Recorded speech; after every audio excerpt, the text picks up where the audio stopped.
Olá, agora teremos a aula 2 de História e Filosofia da Química, em que trataremos alquimia no Renascimento. Será mesmo alquimia ou será um debate entre química e alquimia? Então, o que se colocou durante muito tempo era se uma passagem, né, da alquimia à química, ou o que se pode colocar de uma revolução científica naquele sentido do Kuhn, de um rompimento de entre uma ciência e outra, entre um paradigma e outro, entre uma teoria e outra. E aí, alguns autores que pensaram nessa revolução química, né, ou numa revolução científica, eles estudaram a química buscando, né, uma identificação da alquimia como uma doutrina errônea. Então, eles pensavam nessa química moderna e olhavam ali para o passado, pensando na química mais próxima, da alquimia mais próxima da magia, de ocultismo e etc.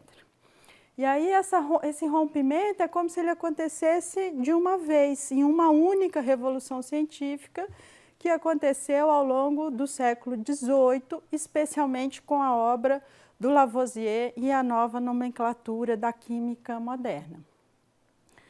A possibilidade de transmutação dos metais, né, que era a base da alquimia, ou da busca da pedra filosofal, que transformaria os metais em ouro, ela sempre foi pensada como um obstáculo para uma química moderna, como uma coisa que deveria, que não deixava, né, com que aflorasse essa química, apesar de várias tentativas anteriores e explicações que já rompesse com essa mudança. Nessa interpretação do Kuhn, ele contrapõe uma teoria que a gente vai ver mais para frente, né, que seria uma teoria do século XVIII, da química do flogístico, com a teoria da química moderna do Lavoisier. Quais são as críticas que aparecem hoje, né, sobre essa abordagem dessa revolução científica do Kuhn? Não dá para a gente pensar em uma única revolução científica, mas a gente pode pensar em várias transformações graduais que foram acontecendo, né, num período de tempo bastante amplo, entre o século XV até o final do século XVIII, então, um período de mais de 400 anos. Filósofos como Francis Bacon, Isaac Newton, Robert Boyle, que são filósofos vistos como filósofos modernos, que teriam implementado a revolução científica e uma visão mais mecanicista da natureza, eles ao mesmo tempo acreditavam na alquimia, né, ou na pedra filosofal, e numa teoria de um universo mecânico, né, de um universo que estaria em constante transformação. Então, uma visão alquímica não invalida o que seria a nossa ciência moderna ou essa ciência experimental. Além desse arcabouço conceitual que sempre se pensou, né, em todas essas teorias, também a gente teria que pensar qual que foi o papel da alquimia para um desenvolvimento técnico e prático. O que eles trouxeram dos alquímicos, nessas práticas alquímicas, levaram a novas técnicas, né, a novos aparatos instrumentais. A questão da divulgação científica ela é central também nessa nova abordagem sobre essas revoluções químicas, né, ou em pensar como que é essa passagem da alquimia à química. Porque o papel do ocultismo, que estava ligado àquela visão tradicional da alquimia, ele é colocado em xeque por vários desses filósofos, né, como Bacon, Boyle, etc. E como se davam essas relações sociais e as relações profissionais? Como é que o químico ele era visto pela sociedade naquele período? Qual que era o papel atribuído a esse químico, que isso também vai se transformando.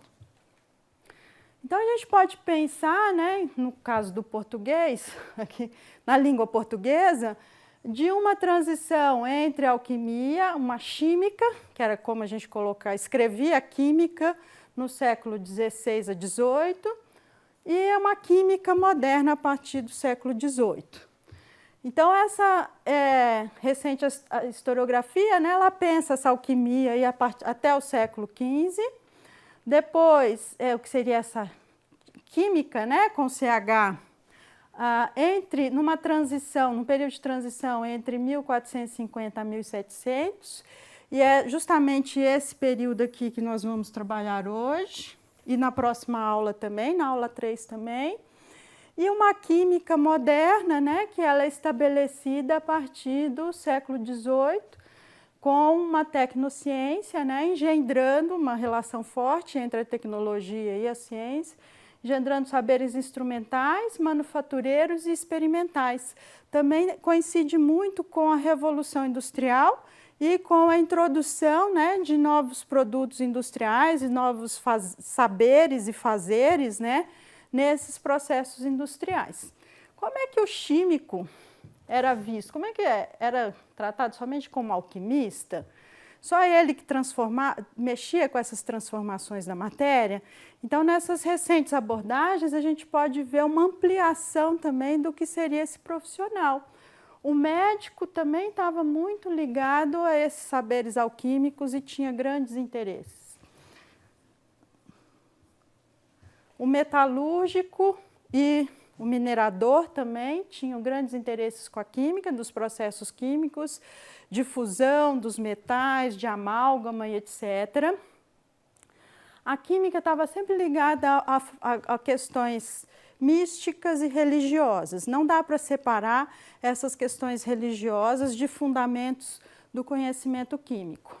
Os boticários, que produziam também os medicamentos, artesãos, né, que produziam o artificial ou que produziam novas substâncias que eram consumidas nesse período, destiladores, né, experimentalistas e profissionais envolvidos com a história natural ou naturalistas, que faziam investigações de botânica, zoologia, mineralogia.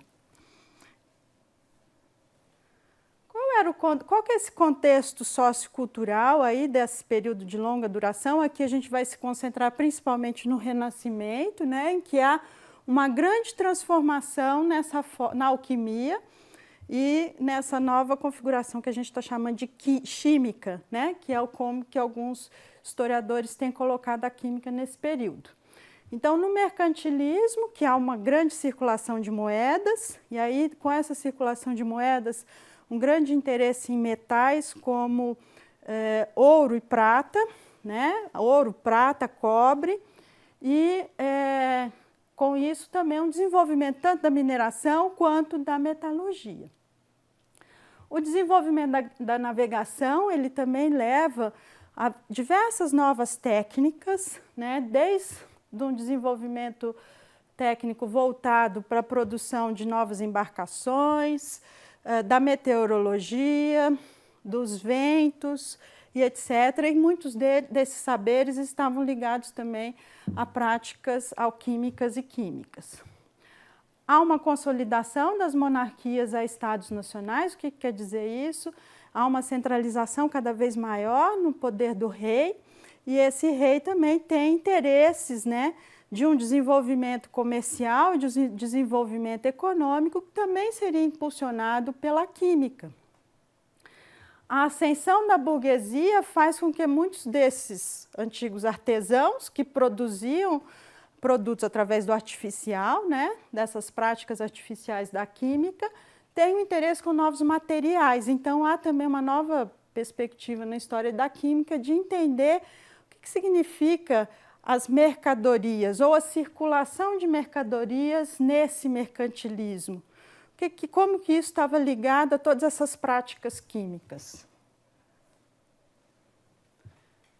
Há intensas transformações sociais nesse período, né? A urbanização, ela começa a se expandir de forma bastante acentuada, e com isso começam a surgir alguns problemas, né? Então, as epidemias, problemas de saúde ligados a essa urbanização, isso leva a um grande interesse, uma grande valorização da medicina. e os alquimistas estavam ligados a essas práticas médicas, muitos desses fundamentos se complementavam. Há um interesse na construção em materiais, né, voltados para a construção civil, desde pedras que eram utilizadas, né, alguns tijolos, algumas práticas como eles usavam do adobe e etc. Né. A expansão da agricultura também trabalha com alguns desses materiais, como fertilizantes, as propriedades das sementes, de vegetais, como é que esses vegetais poderiam ser utilizados. E aí se pensa cada vez mais numa eficiência agrícola, né? Como que a química entraria para aumentar, levar um excedente da produção de alimentos, principalmente de cereais, para essas populações urbanas. Há algumas... aqui se relaciona também a química com a botânica, né? Haviam práticas de aclimatação de espécies ou de troca de espécies entre diversas regiões do globo, e com isso precisava também de um conhecimento bastante preciso sobre o clima, né? E as diferenças climáticas, e muitos deles relacionados a questões químicas que estavam ligados a um conhecimento sobre o universo. Então, os filósofos e os artesãos, durante o Renascimento, eles se aproximam muito. Há uma grande valorização desse saber prático, de um saber instrumental, e a forma de se fazer ciência começa a mudar. Então, aquela forma que se fazia durante a ciência que se fazia durante a Idade Média, no que a gente chama de escolástica, que era somente a leitura e interpretação da Bíblia. Então, se pensava sobre todos os fatores naturais através dessa interpretação da palavra de Deus, ela começa a se transformar. E aí, os filósofos eles começam a pensar em uma observação direta da natureza, uma manipulação da natureza, em experimentações que eram feitas justamente por esses artesãos. Então, esse conhecimento prático, que vem do que a gente chamaria das artes mecânicas, né, desde quem produz os instrumentos científicos, as lentes, alguns objetos usados na ótica, vidraria, toda vidraria para o laboratório químico e etc., ela começa a ser bastante valorizada e se reconhece também um valor educativo. Então, nesse período também é uma questão que a gente sempre vai valorizar, como que o fazer ciência também está muito conectado com o ensinar ciência, né? Então, essas duas coisas eram feitas juntas. Então, o saber, que era ligado à razão dos filósofos, e o fazer da prática, ao conhecimento dos artesãos, eles se relacionam, se imbricam mutuamente e eles transformam, então, esse método de fazer ciência. A química ela colaborou bastante nesse processo, né, através de muitas práticas experimentais. Então, essa ciência que se transforma numa ciência cada vez mais experimental, ela vai buscar isso através da alquimia. Então, muitos dos filósofos, como a gente já citou, o Bacon, o Boyle, etc., que eram ao mesmo tempo alquimistas, o próprio Newton, que era um grande alquimista, eles buscam justamente esse saber fazer através da experimentação alquímica. E aí, uma das questões que a gente pensa nesse período, que há uma grande transformação na forma de se fazer ciência, e da química também, seria através de uma aceleração na circulação do conhecimento. Então, com as grandes navegações e com os grandes movimentos de população que a gente tem nesse período, há, né, uma grande troca de conhecimento, e aí em alguns continentes que não eram ainda conhecidos pelos europeus, como, né, a América, a África, que ela é cada vez mais explorada a partir do século XV, e a Ásia. Então, a gente, né, pode pensar nessa colonização e conquista desses continentes e numa integração desses saberes, não somente do saber que vinha da Europa para esses continentes, mas de saberes de uma circulação horizontal, ou seja, influências da Ásia no Brasil, do conhecimento africano no Brasil, do conhecimento da América ou do Brasil na África e etc. Então, há um conhecimento profundo, né, sobre novos produtos vegetais. A gente destaca aqui as especiarias do Oriente, cravo, canela e etc., né, que passavam por processos químicos, processos de purificação. Eles eram conservantes, então eles conservavam o alimento também, né? Então há uma mudança da forma, principalmente como se pensa essa alimentação. Vários produtos minerais que também começam a ser explorados aqui nesse período, alguns que nem eram conhecidos, por exemplo, a platina, né, que ela só era encontrada na América Espanhola. Há uma produção em larga escala do açúcar, então a gente pode pensar essa produção do açúcar como um dos primeiros processos industriais e um processo, então, de divisão, né, da linha produtiva. E são processos químicos que são desenvolvidos completamente na colônia, né? Então, a gente pensa sempre dessa produção do conhecimento só a partir da metrópole, né, dos centros europeus, mas é um conhecimento brasileiro. Há uma circulação, então, entre esses povos americanos, africanos e asiáticos, né? E o que se tem visto ultimamente é que muito da cultura europeia desse período, ela se constrói através desse contato com esses povos. Alguns vegetais que a gente conhece, né, por exemplo, a batata inglesa, ela é americana, ou muitos dos produtos que são introduzidos na Europa vêm dessas colônias. Mas, além disso, né, o próprio sentido de nacionalidade que se constrói nesse período é construído através desse contato, né? A gente chama isso de uma transculturação, quer dizer, não é somente essa ciência que vem dos centros para as periferias, mas como que o próprio conhecimento dos centros é construído através desse contato híbrido. Outra questão que está ligada a essa intensa circulação do saber seriam os problemas de tradução. Vocês viram isso em alguns dos textos que vocês leram e algumas das entrevistas que vocês assistiram nessa aula. Traduções são processos extremamente complexos, né? E a gente vai pensar em várias e várias fases, né? Então, desde esse resgate de uma filosofia grega que passa por tradutores árabes, depois eles chegam na Europa e entram na Península Ibérica por uma tradução do latim, e aí há uma intensa complexidade, né, a partir desse conhecimento. Mas aqui a gente vai pensar então nesse resgate de uma filosofia e da medicina grega e também essa valorização da medicina árabe, da alquimia árabe, né? Aqui nesse período. Então, o conhecimento ele é construído de uma forma bastante híbrida.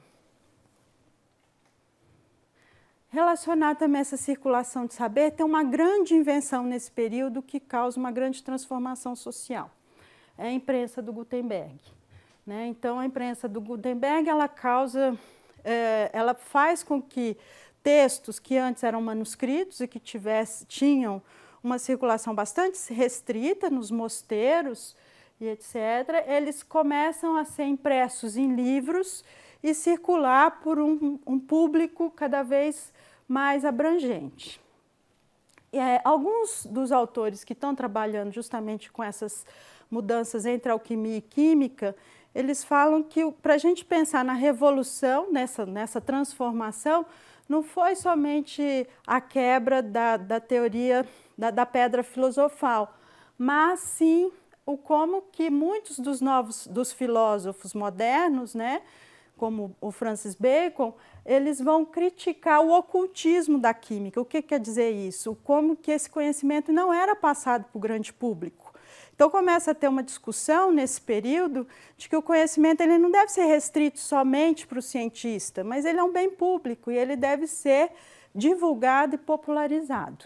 E E aí a gente vê também que muitos desses, após a criação da imprensa, muitos dos textos alquímicos, né, ou químicos, começam então a ser impressos. E isso, um dos exemplos dessa questão, né, é a Biblioteca do Newton, que ela tinha vários volumes de textos alquímicos. Nessa relação, né, da imprensa, a gente pode pensar também em técnicas de gravura ou, né, nessa valorização da imagem, do período de uma circulação da imagem, que estava ligado tanto a questões experimentais.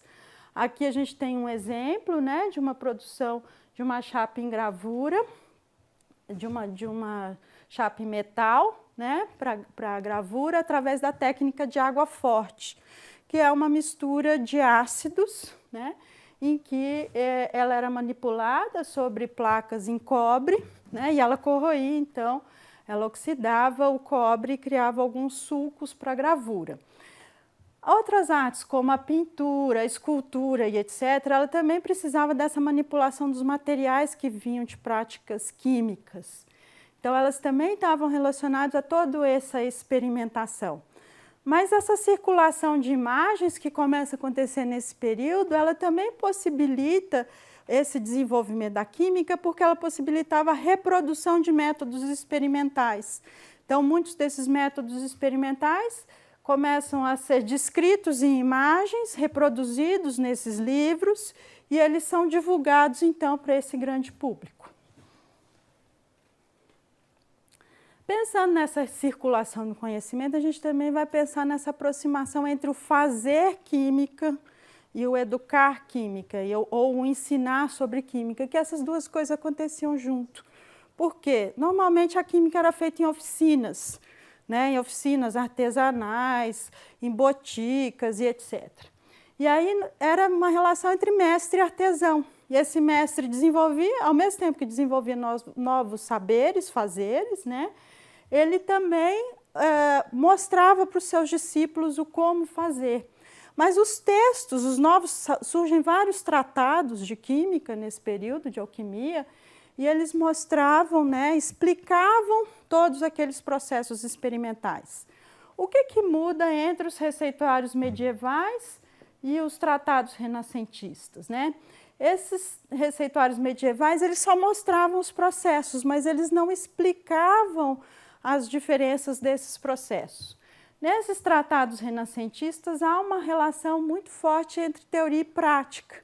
Então, ao mesmo tempo que se mostra como fazer determinada prática química, se explica, né, entre uma ação e outra, algumas questões teóricas e por que chegaria a determinados resultados. Isso a gente chama de praxis, né, que é essa forte relação entre teoria e prática, numa forte aproximação com o ensinar, né? Então, ao mesmo tempo que eles estão criando uma nova forma de fazer a química, eles também criam uma nova forma de escrever sobre ela, de divulgar e de ensinar. Então, aonde que era feita essa educação química, né? Então, esses eram laboratórios, né? Locais de formação de artistas, etc., né? Em academias científicas aconteciam essas demonstrações, então também é muito comum algumas demonstrações. E eles pensavam, então, essa educação em química, né, em que se explicar, seria então uma arte de explicar e ensinar, né?